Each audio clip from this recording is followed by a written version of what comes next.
You're listening to Heritage Radio Network. HRN is food radio supported by you.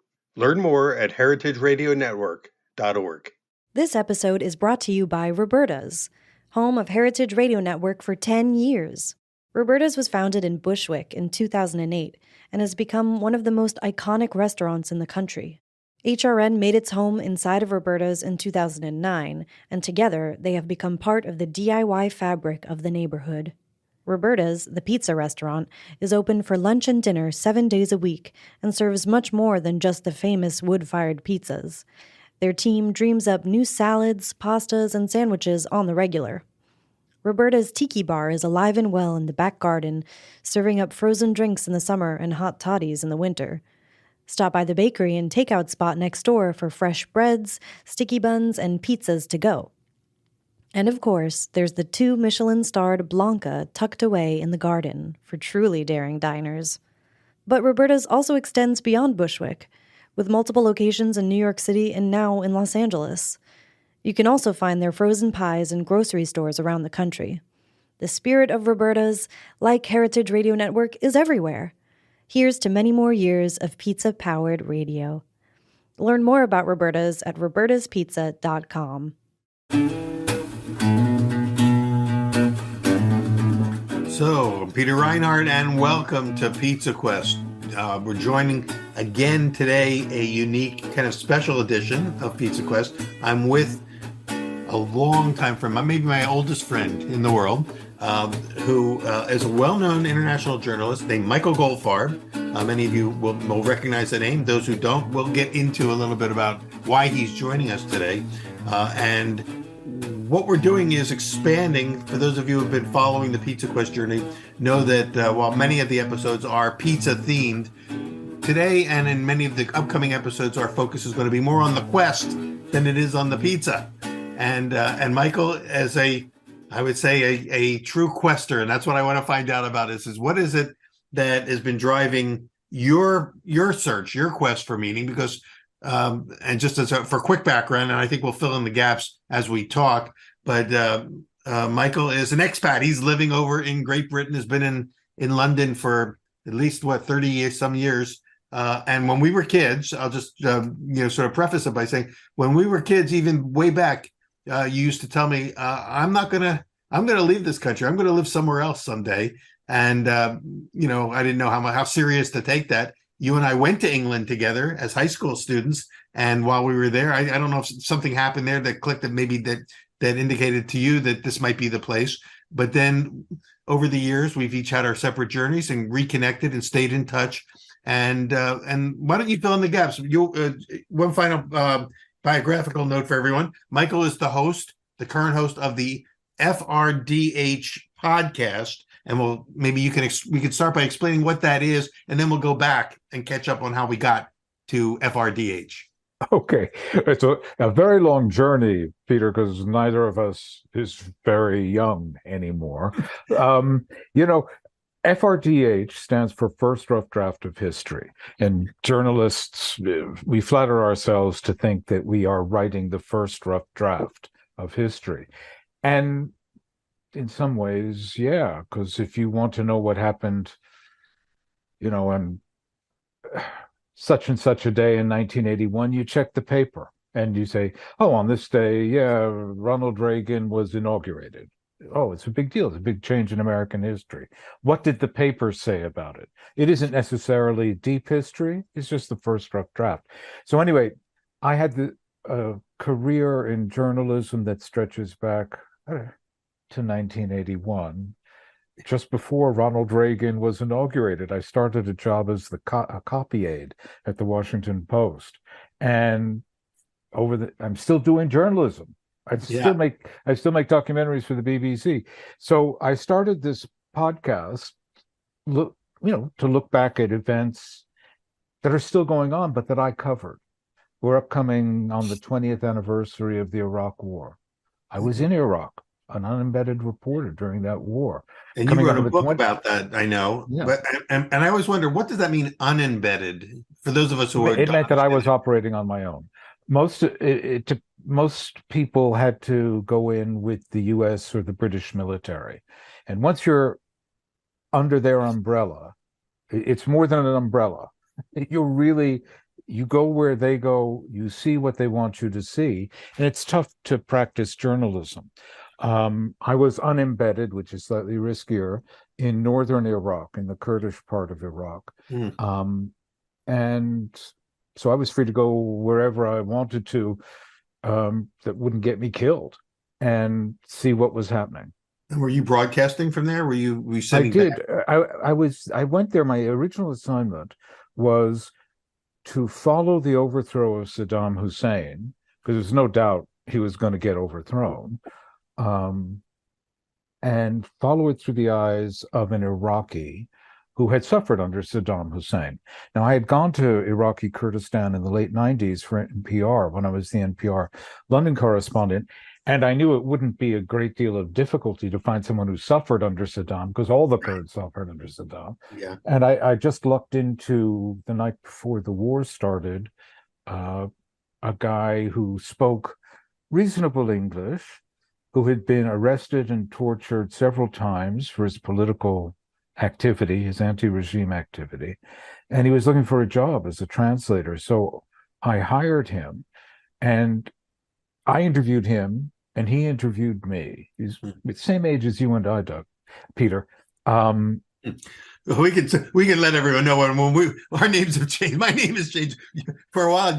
All of a sudden, I was reading about a guy named Michael Govan who was acting in New York City, and my name initially, as we were kids, I was known as Doug, and now later became Peter. You talk about quotes. I mean, here we are. We are two, nice guys from the same Jewish suburb of Philadelphia, and yet we have spent our whole lives, in a sense, trying to get away. Not everybody we grew up with did want that. That's I mean, they were happy to stay and live life, and live good lives, I have to say. I mean, I might have said, "Oh, come on, don't you want to do more with your life?" But now, you get to a certain age, you think, "Well, you did it your way, and I'm doing it my way." Right. But it's interesting that you and I, we were best friends, and there you are in North Carolina, and you've got a different name, and your life path is always an amazing thing to me. Every time we would reconnect over the years, we would have to catch up on where the journey has taken us. Yeah. So anyway, in Iraq, to go back to Iraq, I was unembedded, and Ahmed, my friend, and I roamed around northern Iraq. There wasn't a lot of fighting there. And then at the very end of the war, after the U.S. troops had got to Baghdad, the regime simply collapsed in northern Iraq, and what was left of the Iraqi army literally walked away. I mean, they just took off their uniforms and walked home. Right? They weren't interested in dying for a regime that had already collapsed. And we went to Mosul, which is where Ahmed was actually from, and that's where we saw some very, very interesting stuff. Anyway, my friend, we became friends, had been a journalist. And after the war was over, through my help, I didn't intend it this way, he got hooked up with the American occupying force, and they gave him money to start a newspaper, a pro-democracy newspaper. And it was like an amazing thing. He had been arrested and tortured at least 3 times. And here he was, he'd outlived the regime, and he was free to write whatever he wanted. And he got 11 issues out, and he got shot in the back, assassinated. And I wrote a book about that and the bitter irony of living so long, only to be murdered in the chaos that followed. It's an amazing book, and of course, I read it's called for those of you who should go out and get this book. It's called Ahmed's War, Ahmed's Peace. Correct? Am I saying that was the title? And this was you have a few books more than that one, but that one was the one that kind of was internationally timely at the time. Who assassinated him? Was he assassinated by do you know locals, by dissidents? But yes, it was all of the forces that the regime was overthrown, but the really dark forces that the regime had unleashed over 20 years remained in place. And he was writing about this. He could see it. There were Ba'ath regime loyalists, and they had when there was a period in his life when he was a member of the Muslim Brotherhood. Mhm. And so he knew a lot of radical Islamists, and he knew them on sight, and he could see them, and he saw that they were now forming little groups, little cells to combat the American troops who had settled in Mosul as part of the occupation. And he wrote, he probably shouldn't have written as he did. And they told, they made no bones that they were going to get him, and they got him. So they kind of viewed him as like an American collaborator. Yes, they did. Exactly. Because he did work with and support you through that, and you supported him. So I guess they viewed him as being on whatever that side of the fence. It's a sad thing. I mean, you can't bring democracy to people at the point of a gun. Mm-hmm. It's, in the end, it's just, on the other hand, you say, well, if you let people rot under a dictator, I don't know. It's a conundrum I still haven't figured out. Yeah. Anyway, but it's a tough one. But this is really one of many adventures as a journalist that you took on. I mean, this was after a long, distinguished career working for NPR. You were a bureau chief. You did a series of radio documentaries that won all sorts of awards. You won an Edward R. Murrow Award. I know there was it was the big one in Britain that you won the Sony Award. The Sony Award. Yeah. So you've done all different kinds of things. You've been written journalism, audio, journalism. But you didn't. How did that all unfold for you, and why did you end up in England? Knowing that I know, and I'm going to. Okay. All right. So now we're on our own diaspora. Okay. All right. So let's entertain the listeners, Peter. So the summer when you were 17, I hadn't quite turned 17 yet. And we went to this summer school in the north of England at the University of Durham. A beautiful town. Possibly the prettiest town in England. And far enough off the tourist trail that it rarely gets overrun. It's got this gorgeous Norman cathedral sitting on top of a bluff overlooking a river, and there's a university town. That's where we were studying. And I don't know, that place just connected to me. Yeah. Partially, I mean, I think it's, I was a moody adolescent. And until you've seen the skies over the north of England and Scotland, you can't imagine how moody skies can be. Because unlike in North America, the clouds are only about 700 or 800 feet off the deck. When you look up into the clouds look like they're about to hit you in the head. Uh-huh. It's not like, a cloudy day where the clouds are at 10,000 feet. And I don't know, it spoke to where my soul was at that moment in my life. So something really did happen for you on that trip. I mean, we had fun adventures, and I learned how to play rugby then. You heard that. We had fun stuff that happened, but something happened differently for you than for me. For me, I loved it, but I didn't think I'm going to land here. Yeah. It was just something I felt it almost instantly. And the other thing, to be honest, is they use the English language a little differently over here, and it fit the way I use it. They got my humor.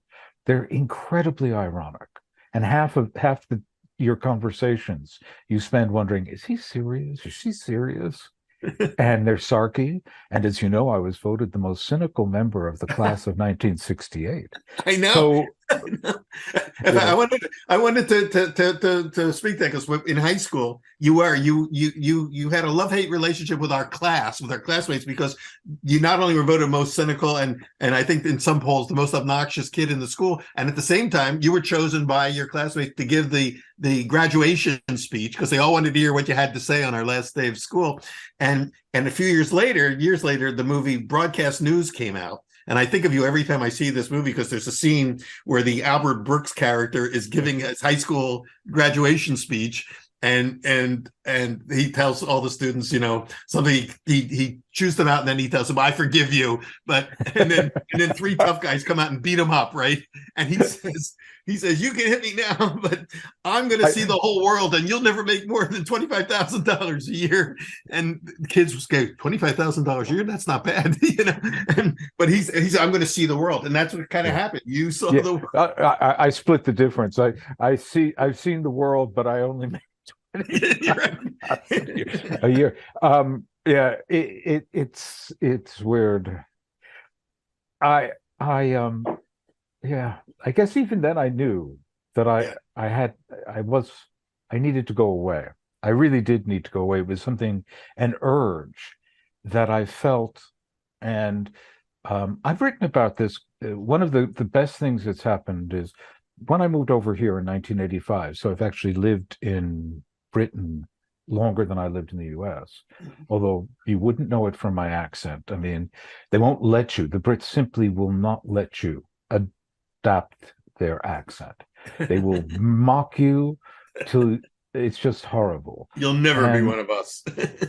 And it's true, I never will be. Although, I'm sort of an honorary Brit.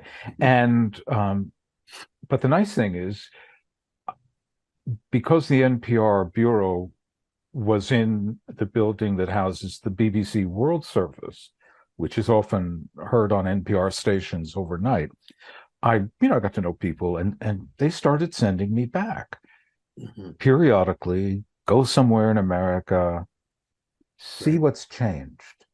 And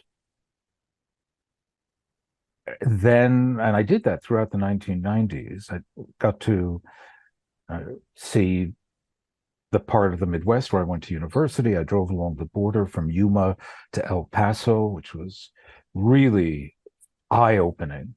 Yeah. And I also went around Mississippi, a state that, I don't, had a certain fear about it. It's not a place that has a bad reputation. I went down there and I decided I really liked the place, in spite of all of its terrible history.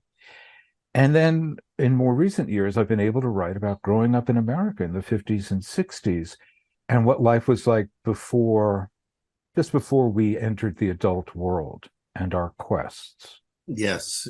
And I've come to the conclusion that, part of my desire to move on, I was born in New York City, and we moved to the suburbs of Philadelphia, to the same street you lived on, when I was 8. And it's just a critical age. You move. Why do you move? Because my father's job changed. He got offered a position at a medical school. He took it.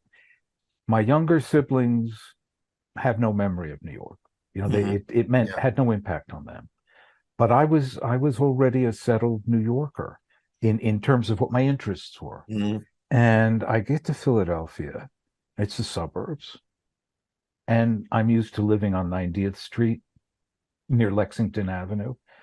I don't know what grass is. I mean, other than walking into Central Park, I don't know what it is to have a lawn. I don't know, what woods out the back. I didn't know. I just couldn't function.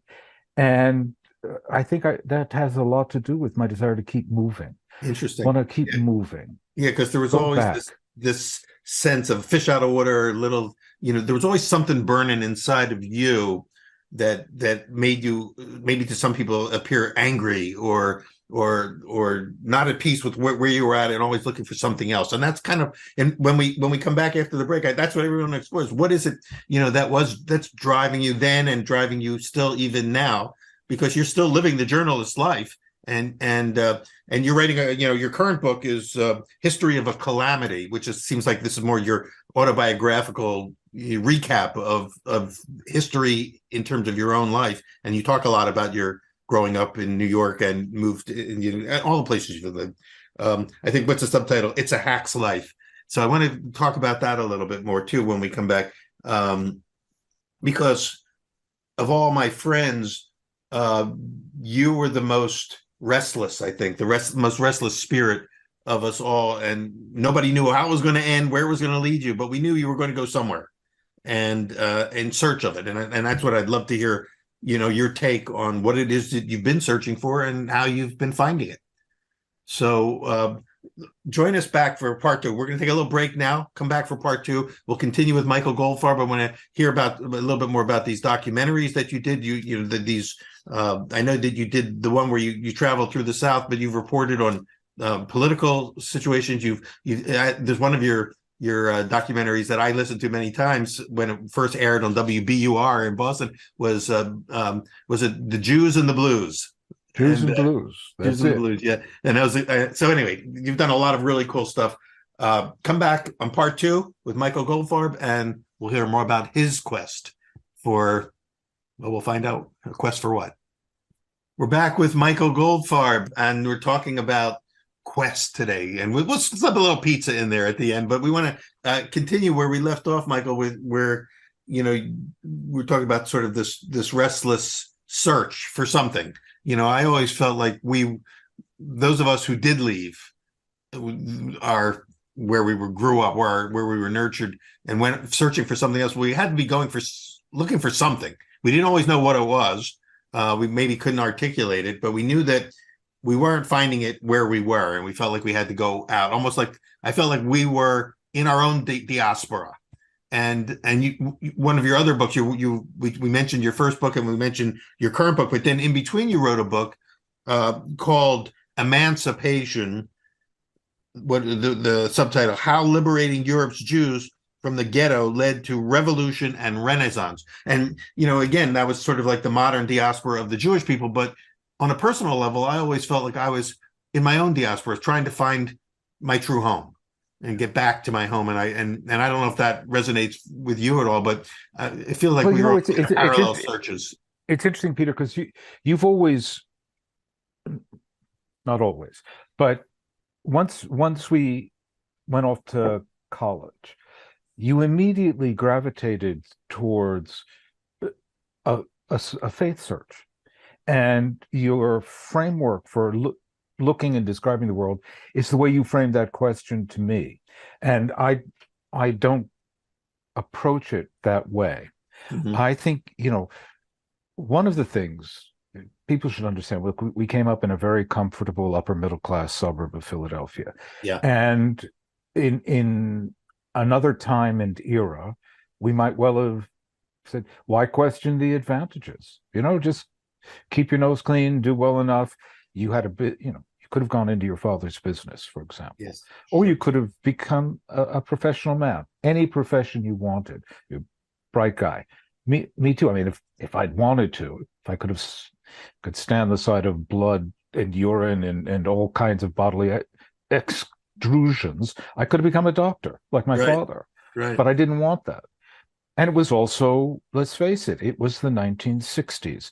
And I think, one of the things that really fries my butt is discourse about baby boomers, because and I know that this idea that over an 18-year period, people who were born all have the same worldview is garbage.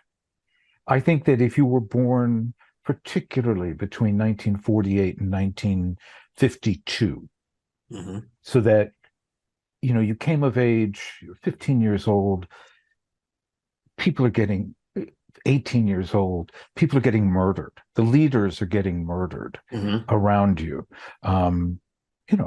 A few nights before we graduated high school, Bobby Kennedy was shot. 2 months before that, Martin Luther King had been shot.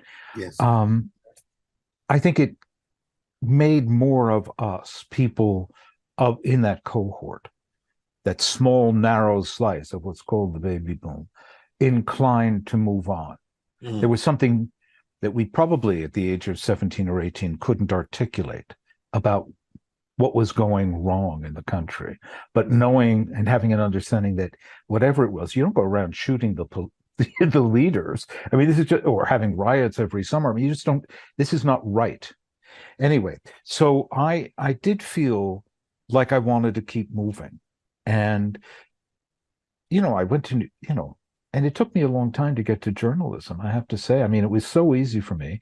Here we go. We'll talk more about our joined past.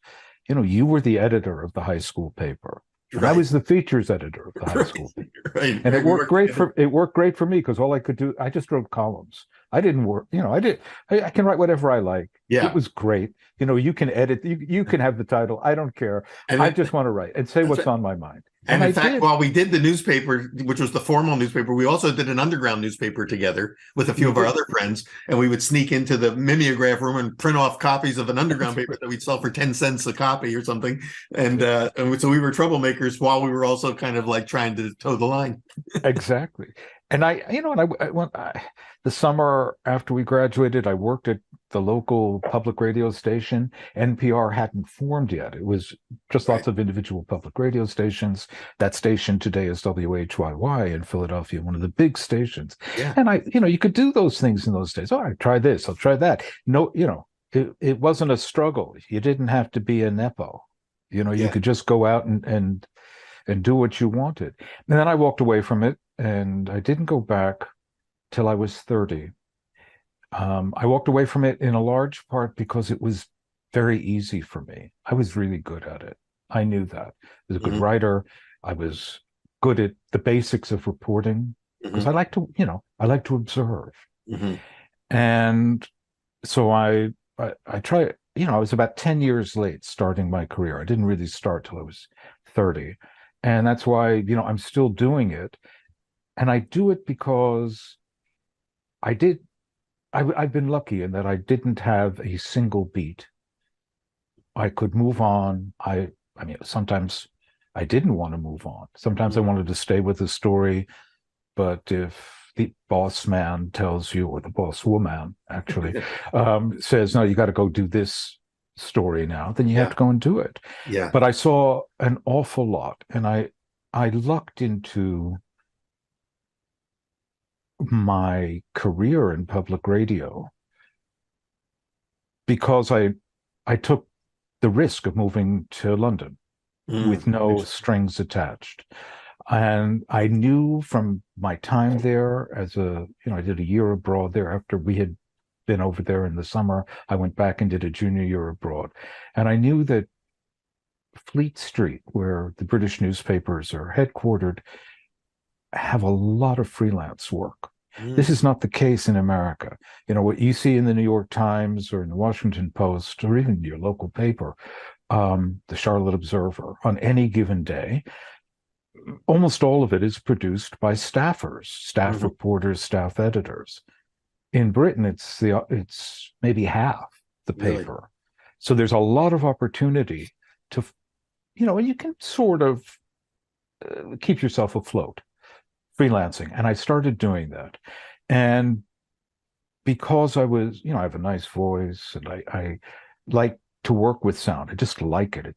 It's a medium I'm happy with. I found my way into radio and as an arts reporter, and then I got into hard news by chance and found I loved it. I love being on deadline. I just loved it, and I loved being in hair-raising situations. It suddenly, I wasn't I wasn't the guy who climbed to the highest branch of a tree when I was a kid. But I found that being in the middle of a riot, that going into war zones focused me and, watching history, the real, it's like looking into the fire from up close and seeing, where the yellow flame becomes orange, becomes blue. You could just see that and then report it out very quickly and accurately. I found it thrilling and I just stayed with it. Did you find it meaningful in a way that other things prior to that? I mean, during that in-between time from college till you ended up back in journalism, you were doing theater, you were in New York trying to make it as an actor. I know you were in a Broadway show at one time. You were doing a lot of different self-discovery kind of things, but performing was always something you enjoyed doing. From our youngest days, you were always performing in plays and things. Maybe that's where that voice came from, because even now when my current friends find out that I know you, they go, did he always have that voice? That's the first question. Only in front of a microphone. No, I always had a nice voice. I don't know why. I mean, people used to say to me, you don't sound like you're from New York. I said, well, no, because, I'm from that first generation of people who grew up you listen to Walter Cronkite and Huntley, not Brinkley because he had a North Carolina accent, but that stentorian sound was Yeah. part of the background. In fact, in the next chapter of the online book that I'm writing about Paul Harvey. Do you remember Paul Harvey? Sure, Paul Harvey. Yeah, the rest And of I'm just writing about, how, I mean, if there's an influence, this is a very conservative Christian guy. And I used to love listening to him. He would be driving around the suburbs, doing shopping with my mother, and he'd pop up on the radio for his 3-minute daily broadcast. And you think, wow, that's really cool. Yeah, he had that incredibly powerful voice. There was something like time stops when he's on because you want to hear what he has to say. And he had all these quirks, and he got away with the quirks. And now, I mean, we don't have time in this podcast, but I mean, he was his own boss. I mean, people took him for the quirks. He sold he syndicated himself. He didn't work with a syndicator. He started out by going around, I think this is what I do. And these small stations in Indiana and Illinois would say, we like that, and we'll take you at noon. And when he had enough, then he got rich. And I'm hoping someday my podcast will do the same. There you go. But I'm not sure. Yeah, because he was basically doing podcasting before there was podcasting. It's podcasting is just a delivery medium. Yeah. That's what he is, as close to the original as you can have. Between blogging and podcasting, that's who he was. Anyway, so I did all these things, and in terms of Quest, the years in New York, the 1970s, that was having stepped away from our comfortable background in the suburbs. I finally got back to New York, which is something I really wanted to do. Yeah. And I simply, and it was great because I did my first kind of courageous thing that satisfied me. And I drove a cab on the night shift for a couple of years in mid-1970s New York, which is remembered now as the city is burning, and it was very dangerous. And it was. I mean, I can't say it wasn't. And I went anywhere and everywhere. I mean, somebody says, take me into the Bronx, when the Bronx really was, it wasn't so much, it was a kind of war zone. It's almost impossible, unless you live through it, to imagine that in the center of Western culture and business, New York City, that the city turned its back and allowed several hundred acres of one of its boroughs to be burned to the ground with no care for where the people who lived in the houses that were destroyed went. And this was a time when I was born in 1950, the city's population was over 8 million. By the time I stopped driving a cab, it was a little under 7 million. And nobody ever figured out where those million people went. Really? I didn't know that. Yeah. And that was, and if I had been I worked my way through all that stuff, and I realized I loved acting and I loved going on the stage. I'm just going to sound really pompous, but I realized I had more in me. There was more for me to do. Yeah. I could have done small parts because I wasn't doing big parts. I was working professionally, but I wasn't going to play Hamlet, and I wasn't even going to be Albert Brooks, who was having my fucking Albert Brooks. We're not on that network. Okay. Albert Brooks in broadcast news was having my career. That's my life. He was living my life. And in fact, the reason I don't work in television is that I sweat under the lights. Just like Albert Brooks. Just like Albert. And also because, look, what happened was, there was a time when a guy like Dustin Hoffman or Gene Hackman could be the top grossing film star in America, and they are not handsome men, and they are not leading men in the Rock Hudson Burt Lancaster mold. Right. Similarly, there was a brief time, when a serious guy could be a network anchor, but Yeah. in the end, you have to look like William Hurt. And I mean William Hurt before he got fat and bald Yeah. in his old age. Well, that movie was just so great because it was so full of truths, reality truths that told a story that I know I could relate to it. And hearing you recap it now, that's one of the reasons why it's probably one of my top 20 all-time films. Yeah. So anyway, I'll tell you this one story and then I'll stop name dropping. So I was in a play at the Lone Wolf Theater in New Haven, and it was a British play, American premiere. The thought was it was going to go to Broadway after a tryout in New Haven. Mm-hmm. And I was dressing next to Kevin Bacon, and because there's just one dressing room for men, and two things down from Kevin was a guy named Peter Friedman, who's in Succession now, but he's been around, and been around for a while. Yeah. He's been around for a long time. And two doors down from him was J.T. Walsh, who died too young. Yeah.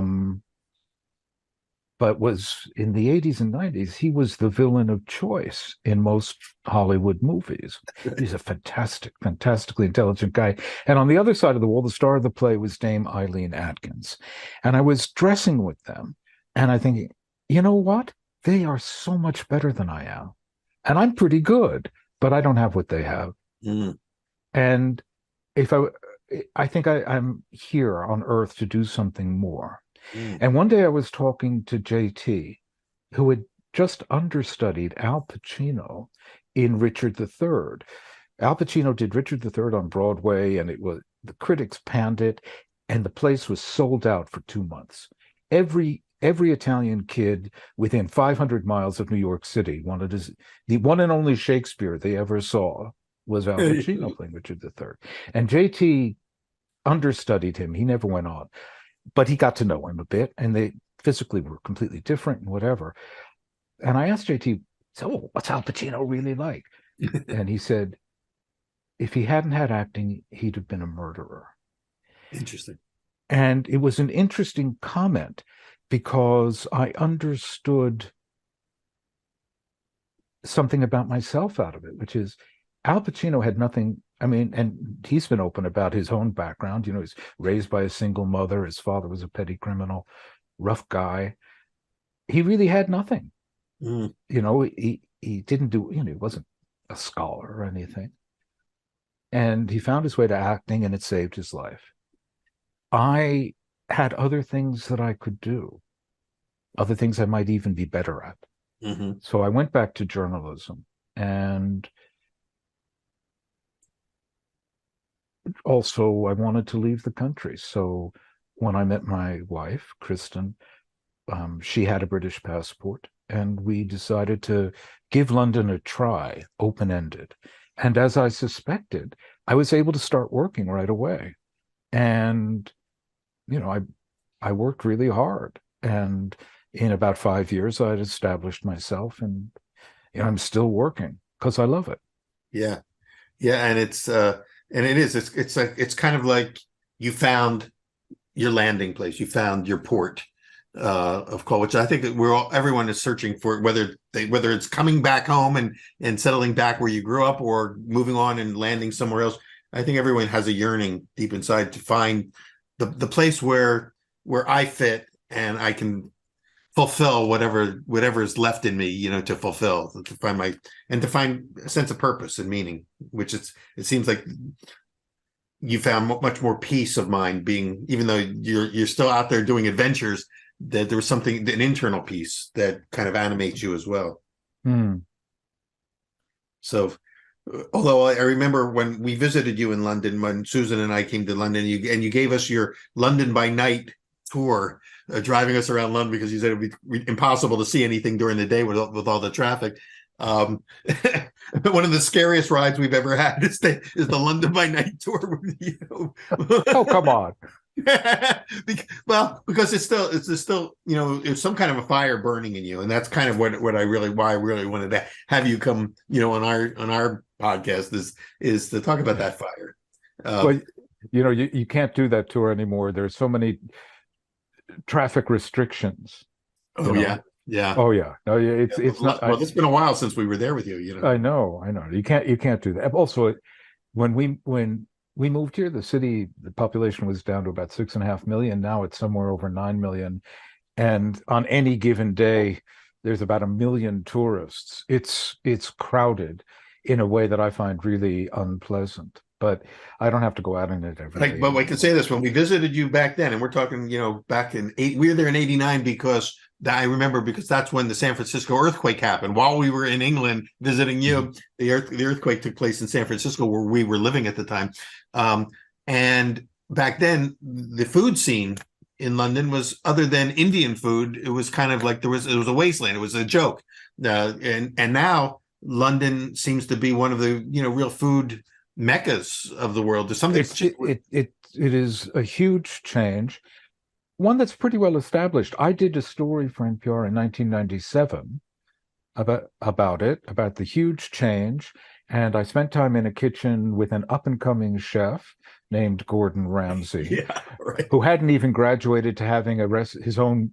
He had his own restaurant, but it Yeah. wasn't called Gordon Ramsay because he wasn't a brand name yet, and he hadn't gone on to become. I wish he hadn't. He was really good in the kitchen, but he's decided to become an internationally famous. I won't say a bad word, curmudgeon of the kitchen. He's going to He's abuse become you. a character based on Gordon Ramsay. Yeah, and he's become very wealthy doing it. So good for him. Did you But ever? Was he at that time still working under Marco Pierre White? Were you familiar no, with no, where? this was his first place, Uh-huh. and he left Marco Pierre White, and I mean they had been apprenticed together, and Marco Pierre White became famous before he did. He was working for Marco Pierre White, and then he left Marco Pierre White, and there was the typical kind of breakup blues about it was like a rock band. Yeah. You can't go off and be a solo star. I made you. Yeah, well, I can. And he went off and he But became those a were like solo the bad star. boys of the kitchen. And what They were happened is famous for Marco being Pierre bad boys. White was not as anywhere near as good a businessman, and he went bust. Yeah. And he's back in it now, but in a very minor way. Whereas Gordon Ramsay has his empire, and he doesn't cook anymore, so far as I can tell. He doesn't cook in any of his restaurants, No, just on but TV when he's doing his little he bits. oversees the head chefs, and if and they all leave him and start their own restaurants, and some leave him under nice circumstances, and some say, I can't put up with your Yeah, crap right. anymore. Well, but one of the other things that changed, so the whole London food scene changed. There was what was it, the River Cafe. There was all sorts of really cool food things happening. Mm. Jamie Oliver, emerged as a very important television chef, and is a good cook. But then I noticed that the pizza scene kind of took off over the last few years, and London is now a very hot pizza city. Did you see any of that happening? Have you been to any really cool pizza places? Well, yeah, I tell you, the Neapolitan place that claims to be the first, called Da Michele, Yeah, op- in in Naples.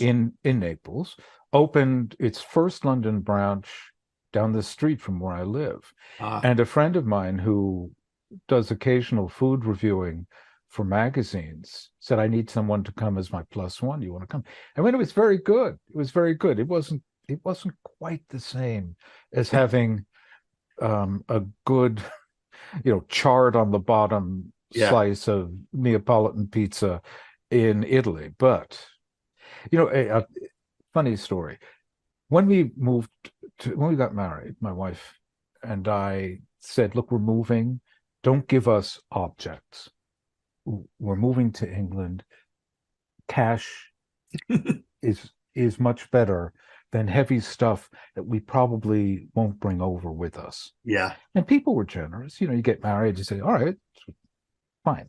So we moved over and we were thinking, well, what do we do? Because we had a small nest egg. And I mean, it was small. And one of the things we had noticed on our one and only reconnaissance trip was there was no pizza. Ah, And, you know, I, how can you have a city with no pizza? I lived on pizza in New York. Um, I really did live, especially when I was an actor, because where else are you going to get full in Right. those days for 75 cents?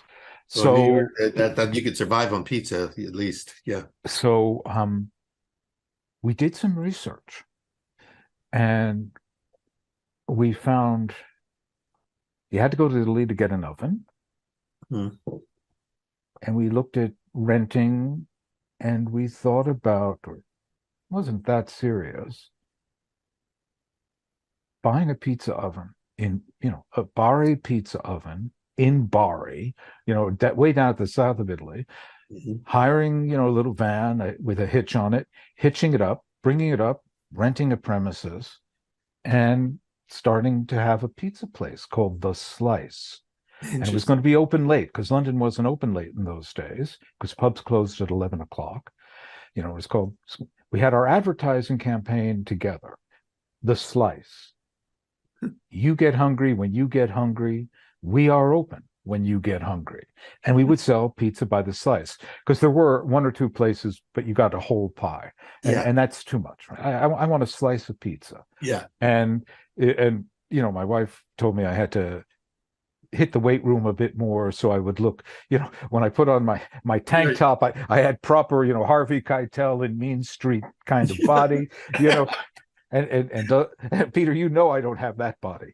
So anyway, But not too many pizza guys do either. we never did it. Obviously, it was just too much, and Path not I taken. wanted to get established, but it was a little dream. Well, And interesting that you now you said can that. have pizza, but I don't like I don't like it much. I find I've been lucky, I've been able to get to Italy a lot, and it's not as good as, frankly, the pizza of my memory, which is the Yeah. pizza which you and I grew Yeah. up eating from Mama's on Belmont Avenue That's right. in the suburbs of Philadelphia. And it's not the thing for me that it once was. Yeah. We eat it if we're lucky enough to get to Italy for a bit of R&R. Of course you have pizza, but otherwise, no. But it's interesting that you flirted with that idea, which was again 30 years, 40 years before everybody else started coming up with that idea, because now everybody's doing that. There are a couple of Brits that we had on Pizza Quest who went over and bought a little oven and hooked it onto a three-wheeler and brought it back to London. They have a place now that a few locations called the Pizza Pilgrims. I don't know if you've run across them, I but have. I know they where they basically are. followed your script, but they actually did it. Yeah, see, well, it's we were probably a little bit before time. I mean, nowadays it's a not uncommon thing for people to come up with an idea, come up with a concept, try it. If they're ambitious, they'll take a premises, they'll do it. But the goal is always to score some private equity money so they can expound. Yeah. And then, it's a concept, right? Right. I that wasn't it. I think I would, it wouldn't have worked. It wasn't me. It would have been Kristen's thing to do, and frankly, it wasn't her either. Yeah. But it was as an idea for making money and also providing a public service. Because in London, you just can't find a decent slice of pizza, Well, and a city without a decent slice of pizza. Come on, it's terrible. Well, that shows you how times have changed, because now you probably can find a decent slice of pizza at a lot of places throughout Yeah. London, I would think. I remember back when we were in college, I was in Boston at that time. We flirted with the idea of opening a cheesesteak place because we couldn't find a good cheesesteak sandwich in Boston, and we thought everyone's going to love cheesesteaks the way they do in Philadelphia. It doesn't work that way, though. A lot of times, Well, not between. No, in Boston, they would never eat a Philadelphia cheesesteak. that's right. It's just Boston. Anywhere else, in New York, they'll buy a Philadelphia cheesesteak, but not Boston, and especially not in 1969 when the Sixers and the Celtics had a real rivalry. That's right. That's right. Well, I'll tell you, I'd love to spend another whole hour. We'd love to have you come back another time and catch, because we're just scratching the surface of me catching up with you again. And I'm hearing, even after all these years of knowing you, new stories that I didn't even know, that you lived, adventures that you had that when we were miles apart. And I love hearing them. You're doing this sort of serialized book what is it? The History of a Calamity, which is coming out in chapters, right? So if people if they want to tune into that, what's the best way for them to be able to If they log go in? to, let's see, if you go to Substack, look up History of a Calamity. That's a name you won't forget. The calamity is America's calamity. How did we get to, how did you go from the 1950s when you and I were children and end up where we ended up? It's all, that it happened in a single lifetime. And I accept that we're not young, but geez, this is, there's one section that's out there already that starts, when was the war? It was the Vietnam War. But I mean, the kinds of changes that you see in America now from where we were as children, you think there had to have been a war or a Great Depression. We didn't have that. And yet we've ended up in this place. And it's a bit of memoir. It's also a bit of real history writing and reporting, because that's what I do. Yeah, because it's a really nice weave of history and your own personal journey. Because it's enjoyable to read. We're all actors in history, one way or another, and I may be a bit more obsessive than others about thinking, geez, it's like my whole life is a series of where were you when Kennedy was shot moments. But that's the impetus. There's stuff, big stuff happening above us. But how does it impact on you? Did it make a difference to you? Did it change your life? Why did it happen? Or did something you've just realized, this happened to me 20 years ago. Oh, it happened because this was going on in the wider world, but I just didn't know about it. Yeah, and I love how when you're telling that story, you provide a context that gives you a sense of understanding it in a whole new way. As you do, each of us bring our own personal, where were we at that moment, to the bigger picture that we may not have known about. So I really think that's a great service, in reading your work. And that's what I loved about your book, Emancipation. And it's a book that I highly recommend. I think every Jewish person, not only in this country but anywhere, should read that book, because it really tells the story, of essentially the Jewish community for the last 1,000 years, and to the especially up into the Holocaust and then beyond. But where we are now, and the subtitle, How Liberating Europe's Jews from the Ghetto Led to Revolution and Renaissance. That's a book that I highly recommend, but I don't think you have to be Jewish to read that book, because it's a history book as well. So I think that's a book that, again, I think all of your books have been really well written, beautifully told stories, and a lot of people don't know about them yet. So hopefully anyone who's listening here, the best way is, again, look up Michael Goldfarb on Amazon, or go to your Wikipedia page or whatever, and get the link to those things. And then, of course, the ongoing FRDH. How do people sign up to get the feed for that?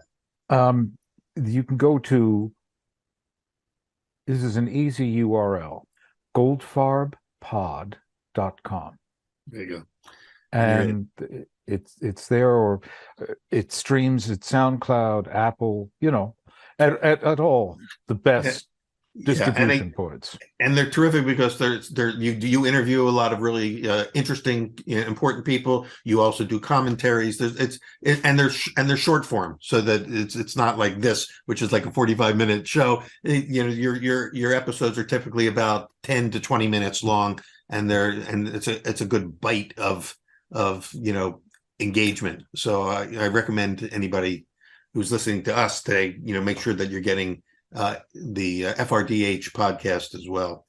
So, Michael, thank you so much for giving us your time today and sharing stories. And we got more stories to catch up with. We'll get you back another time. Next time. Yeah. Peter, it's always great to see you, man. It's been a long time in person, but now we've got another bridge, another way to connect. Exactly. Thank all of you for joining us. We'll see you at the next episode of Pizza Quest.